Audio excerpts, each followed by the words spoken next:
odun danda'e waan nadhii dubbadhe gaarii ture.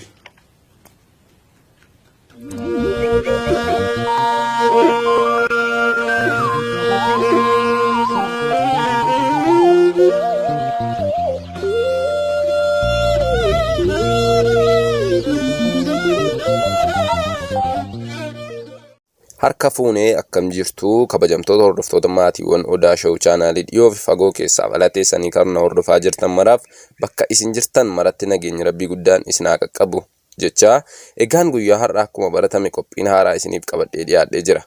Qophiin kiyya guyyaa har'aas isiniif qabadhee dhiyaadhee seenaa Jaalnadhii Gammadaa dhaloota isaarraa kaasee hanga ammaatti qabadhee isinii dhiyaadhee waan jiruuf hanga xumura qophii keenyaatti na waliin tura.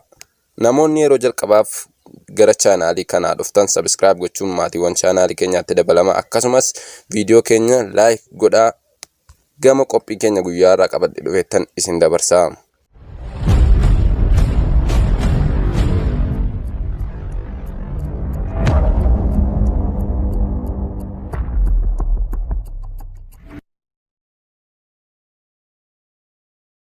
Nadhiin Gammadaa bara 1955 kutaa Arsii Zowaay keessatti abbaa isaa Haji Usmaan Roobaa fi haadha isaa aadde Aminaa Borsee irraa dhalate. Jaalnadhii obboleewwan dhiiraa 5 fi dubaraa 4 waliin dhalate. Jaalnadhiin barnoota isaa sadarkaa tokkoffaa irraa kaasee hanga yuunivarsiitiitti barataa cimaa ture. Qormaata isaa kutaa 12ffaa irratti qabxii olaanaa galmeessuudhaan yuunivarsiitii Finfinneetti ramadamuun ogummaa fayyaa barnoota faarmaasii barachaa ture. Bara 1970 wayita qabsoo hidhannoo Oromootti makamu barataa waggaa tokkoffaa ture. Ilmaan Usmaan Roobaa fi aadde Aminaa Borsee horatan jidduudha dhala 5ffaa kan ture. Nadhiin Gammadaa daa'ima isaa irraa kaasee barnoota isaatti barataa qaxalee ture. Obboleessi isaa obbo Amaan Usmaan Roobaa dhugaa bahu. Qabsootti makamuu obboleessa isaa kanaan kan dhaga'anis hiriyoota isaa irraa akka ta'e ni yaadatu. Nadhii Gammadaa bilisummaa Oromootiif fi Oromiyaaf nama adoodaa turedha. Leenjii dabbalummaa fudhatee qabsoo adda bilisummaa Oromoo geggeessuutti kan makame onnee guutuudhaan ture. Akka dabballeetti hidhatee dhukaasuun akka hoogganaatti nama siyaasaa cimaa hooggansa qabsoo Oromoo ceesisuu kan turedha. Didhaalee qabsoo addichaa keessatti mudatan turan tooftaa fi murannoon nama bira kutaa ture jaallan qabsoo isaa dhugaa ba'u. Nadhii Gammadaa beekumsa siyaasaatti ta'e qabu kaayyoof cichee nama sirnaan qabsoo Oromoo keessatti qooda fudhataa fi geggeessaa ture akka ta'e hiriyoonni qabsoo isaanii dubbatu. Qabsoon Oromoo michummaa biyyoota ollaa akka horatuuf Nadhiin Gammadaa dippiloomatii guddaa ture. Aadde Saadiyaa Mustafaa sabboontuu sabaa fi obbo Ibsaa Naga'oo jaallan Nadhii Gammadaati. Nadhiin Gammadaa jechoota cimoon dubbatee kan hubachiisu, falmee kan amansiisu, hayyuu siyaasaa qaroodha. Oromoon abbaa biyyummaa isaa akka deeffatu haqa cubbuu fi dabaan dhabe akka deebise ijaarratuuf uummata dammaqsaa ture. Hiree walabummaa Oromoo kan murteessu tokkummaa isaa akka ta'e ifatti dubbachaa ture. Kanaaf immoo bara 1991 akka lakkoofsa Awurooppaa guyyaa yaadannoo wareegamtoota aanolee kabajame irratti haasawii uummataaf godhe ragaaf dhiyaateera. Kaayyoo dhaabni isa hidhachiise galmaan gahuuf qabsaawaa kutannoo olaanaan hojjechaa ture akka ta'e hiriyoonni qabsoo Nadhii Gammadaa har'a ragaa bahu. Seenaa aadaa fi afaan Oromoo dhiibbaa fi cunqursaa jala ture akka deebi'ee dagaaguuf quuqamaa guddaan hojjechaa ture. Afaan Oromoo afaan barreeffamaa akka ta'uuf biyya keessaaf hanga alaatti murannoon olaanoon barsiisaa ture. Sabboonummaa Oromoo babal'isuu fi eenyummaa Oromoo dagaagsuun hojii Nadhii Gammadaa hojjete har'a dhaloota qubeetiif galaa ta'ee jira. Aartiin Oromoo akka guddatuu fi humna qabsoo Oromoo akka ta'uuf gaheen Nadhii Gammadaa guddaa ture. Kanaaf immoo hawwisoon caffee gadaa fakkeenya guddaadha. Hiree Oromoo kan murteessu Oromoo qofaa akka ta'e Oromootti himaa ture.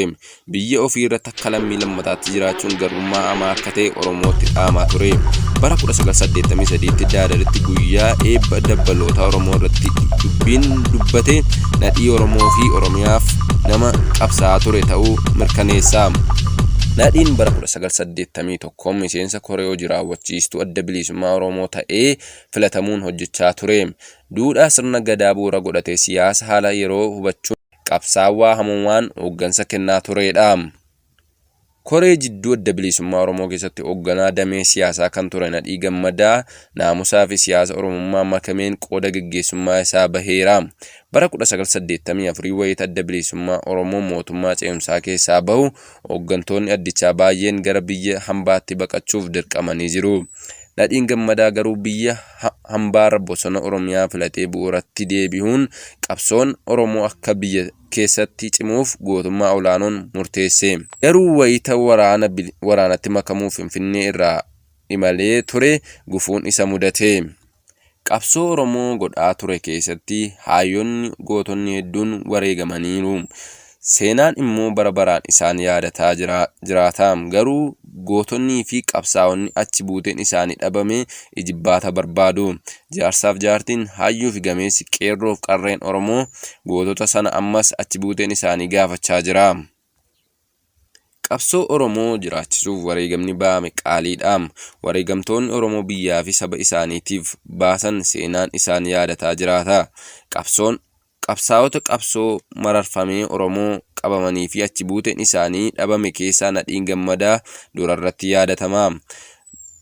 Du'ee beekee kan hirmiin baafanne jiraatee beekee kan argee hin gammanne uummanni Oromoo har'as ijibbaata gaafata.